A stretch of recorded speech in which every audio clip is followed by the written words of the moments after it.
Hello everyone, আসসালামু আলাইকুম। কেমন আছেন সবাই? আশা করি সবাই অনেক ভালো আছেন। শীত চলে এসেছে, প্রতি ঘরে ঘরে এখন পিঠাপুলির ধুম লেগে যাবে।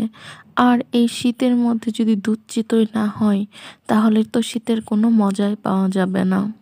আজকে আপনাদের সাথে শেয়ার করব দুধ চিতই পিঠা, কিভাবে পারফেক্টলি দুধ চিতই পিঠার মজা পাওয়া যাবে। এবং অনেকেই বলে যে গুড় দিলে দুধটা ফেটে যায় বা পারফেক্ট মজা পাওয়া যায় না দুধ চিতইয়ের, সেই জিনিসটাই আমি আপনাদের সাথে আজকে শেয়ার করব।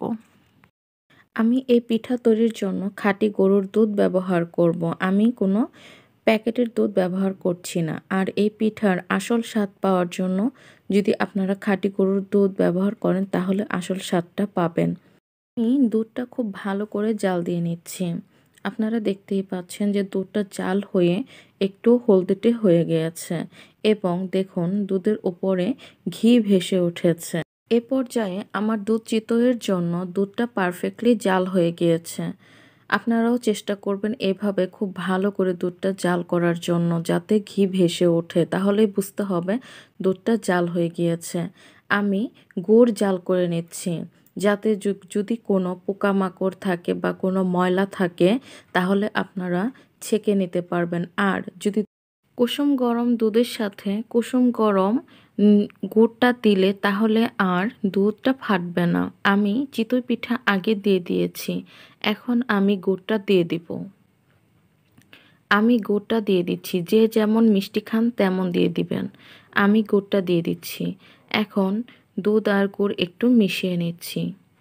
তারপরে চেক করে দেখব মিষ্টিটা ঠিকমতো হয়েছে কিনা। আমি চেক করে দেখেছি গুড় আরেকটু লাগবে, আমি আরও একটু গুড় দিয়ে দিচ্ছি। দেখুন কতটা সুন্দর হয়েছে।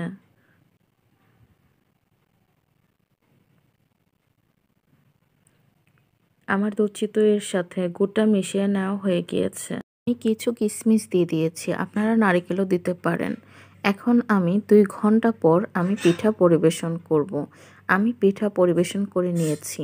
আশা করি আপনাদের আমার এই সিম্পল রেসিপিটি খুব ভালো লেগেছে। দেখুন আমার পিঠার কালারটা কতটা সুন্দর এসেছে। পিঠাগুলো রসে টুপটুপ করছে। আমি খেজুর গুড় দিয়ে এই পিঠাটা তৈরি করেছি, আপনারাও করবেন।